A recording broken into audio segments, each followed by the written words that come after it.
So, Hatsune Miku Colorful Stage, also known as Project Sekai, has been on the Play Store for about 2 weeks now. Woo! And in those 2 weeks, it has officially taken over my life. I have registered 16 hours on both weeks, which is crazy. Probably gonna hit like 100 hours before December even ends. This is gonna be crazy. But anyway, I'm here to talk about my experience with Project Sekai or Colorful Stage in those 2 weeks. And I can definitely say that I'm having a fun time with it. Project Sekai is basically Bandori but with Vocaloids. It's even developed by the same people who developed Bang Dream. Colorful Paleto is just a branch of Craft Egg. If you didn't know that, now you know. Gameplay wise, it's like I said, it's basically Bang Dream. If you haven't seen Bang Dream, then here it is. This is what it looks like.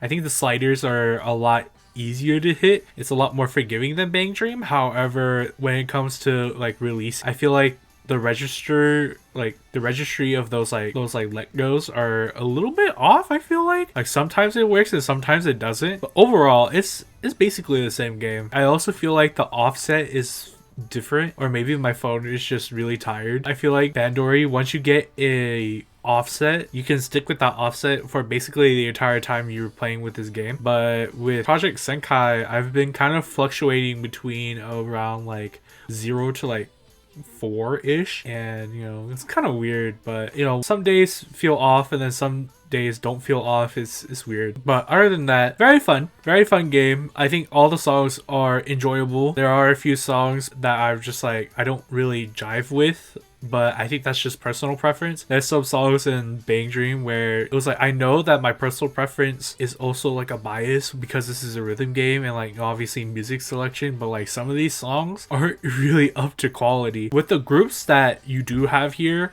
with Leonid, Vivid Bad Squad, More and More Jump, Wonderland Time Showtime, and 1 a.m. Nightcore at 1 a.m. There's a lot of music variety in those groups to really, at least if you don't like music from 4 of the groups, there's at least one group that'll have music that you're gonna like, you know? And if not, then I mean the virtual singers Hatsune Miku featuring friends, they have songs of their own. They have their original songs, so most songs in this game are covers of already existing Vocaloid songs. But when it comes to like the virtual singers, there are some songs that are just strictly just sung by Miku, Luca, Mako, Kaito, Len, you know, the group. And then if you don't like, say, the group's cover, say like Vivid's Bad Squad's like cover on Ready Steady, then you could just swap it over to the original Ready Steady. Then there you go, you're basically negating all of the groups and you can just listen to the original Vocaloid soundtrack. I will say though, I feel like some of the songs are compressed. Bring It On is a good example. Like the Vocaloid version just sounds like they recorded it in an oven. I think most of the songs on here though, they are like of like good MP3 quality. There are just some that if you swap it over to the Vocaloid one will probably be of low quality. Other than the rhythm game part, which is the main game by the way. The other parts, say like the story, I haven't really focused on the story because this is from Craft Egg. I feel like they could only reissue the story so many times, and that's how I felt about D4DJ. It was just basically Bang Dream but with DJs. I think the only other group that felt different was Mermaid with a 4 in it. But just seeing from about like story chapter 1 and kind of 2, Project Sekai seems to be it has more of a darker theme with all the groups except for maybe Vivid Bad Squad. So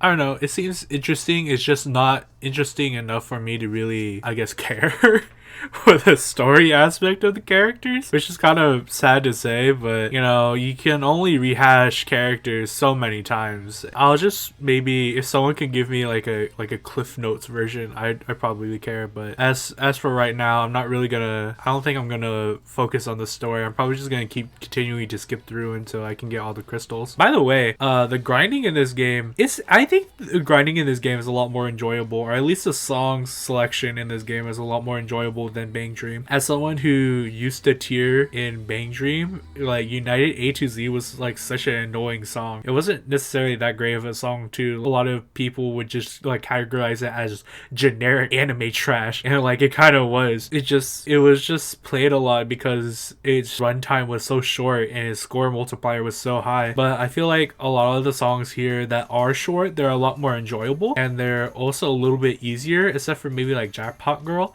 And I've heard that Senbon Sakura is also really fast. It's also a little hard, but I haven't seen that chart yet. But I'm having a fun time. Tiering isn't tiring yet.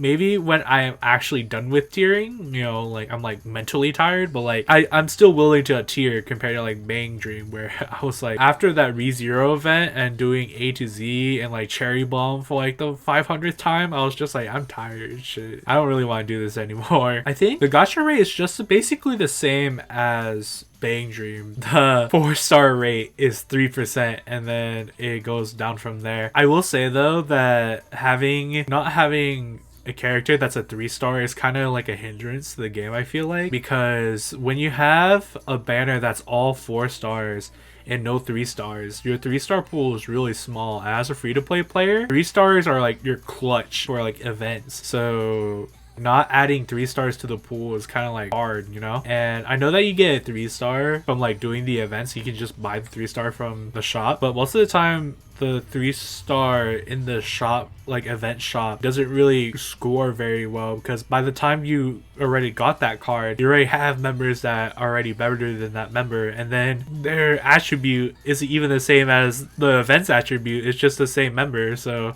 you might as well just keep going with the comp that you already have, you know? I don't know if it gets better or not with more events, because like I said, I have only been playing this game for 2 weeks. I don't know how JP really did it. I don't know if we're hitting this streak of like events that are just all 4 stars, and they're gonna add a regular kind of Bang Dream S type of banners where it's like 2 4-stars and 1 3-star. But if they keep going with just all 4 stars, 3 new 4 stars into banner, 3 new 4 stars into banners, it's gonna be hard.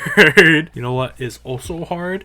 Not being able to play with my friends. I realized that Project Senkai doesn't have a friend system. When a friend was like, hey, you want to do a lobby with me? And I was like, yeah, sure. And you know, there's a passcode lobby, you know, type of system, and we did do that, but there wasn't a way to like friend people. You know, Bang Dream's like friend system, you know, it was a little thing. And most of the time when you're playing with like randoms and like you friend people and you friend them back, it's like, oh hey, cool. It's more so like just to see like how often they played, and then like sometimes they like join your lobby and say like they have like the little friend stamp. It's like, oh yeah, I would like to also know when my friends are also playing Project Senkai when I'm playing Project Senkai. You know what I'm saying? I hope they add friend lists in the game soon. I don't know if JP has friend lists yet or not, but I hope we do get a friends list. If we don't have a friends list, then well, I guess that's fine, but still though, you know, it's kind of useless to have like a place to put your Twitter if you don't have like people to show that Twitter handle to, you know. And also the player ID as well. So I don't know, you know, copy the ID and like put it where, you know. After that, the shows. Didn't know that Project Shinkai had Shinkaizen? Genshin Impact? I didn't know Project Senkai had shows. There you go. And like a little area where you can talk and hang out with other players, like play soccer or whatever. I don't really done that a lot yet. I also feel like if there was also a friend system, you would be able to invite your friends into like these worlds, and then you'll be able to see Hatsune Miku herself and like your friends, you know. And that's what it advertises with the thing too, I think. It was like, oh yeah, you can bring your friends into these Senkais and then watch the shows happen, or you can play soccer with them. But we don't have a friends list, so like, why? I guess we'll just have to wait for the friends list update. But you know, the shows are pretty fun. And if you've been looking at my content recently, I've been doing kind of like the K-pop thing, but with Project Senkai characters, where I have footage from the shows where it's just a focus on one character, and you know, you're in the show. It's like a fan cam but like an actual like in-show fan cam, I guess. Project Senkai in real life fan cam of the characters. But the show itself, if you're not doing like these fan cam things that I'm doing, like the shows themselves are really fun to watch. They're just kind of like, what's it called, the 3D MVs, but in this 8D audio kind of world, you know. And you can like cheer for Miku. You can do like all these things with the play coins, like shoot fireworks in the air, to throw stamps and stuff like that. And I think the more coins you use, it translates into fan points. And then when you get back into the Senkai world where you can play soccer with people, your fan points will transfer into these wish pieces. You use those wish pieces to upgrade the mastery on your cards, and they will give you more stats on those cards. And if you have a 4-star and you upgrade its mastery, then you'll also get different costume color. There you go. If I'm wrong about that front, then I'm sorry. Someone please correct me in the comments, but I'm pretty sure that's how it works. There's also other things in the game, you know, there's a whole entire there's a stamp shop, which I'm glad that there is a stamp shop compared to Bang Dream, where if there was an event and you missed the stamp, then it's just like, oh well. But it's all there. You can buy all the stamps from all the characters in the game. There's so many stamps, and they're all so really funny. There's also the costume making, where you can make the costumes of the characters. I don't really pay attention to the MV to really care about my costume of my characters. Maybe if I do get Luca, then maybe I'll like invest to show that I like Luca so much. That's another day. Overall, Project Sekai is like enjoyable. I enjoyed my experience over these past 2 weeks, and I'll probably keep playing Project Sekai for more to come. If it's just like Bandori, then I played Bandori for 2 years, and Project Sekai is basically what I've always wanted, like a Vocaloid kind of gacha game. So I'll probably be playing this for quite a while, and you can definitely expect more content of me making Project Sekai stuff. Everyone here should play Project Sekai or Colorful Stage because it's fun. And there's Miku.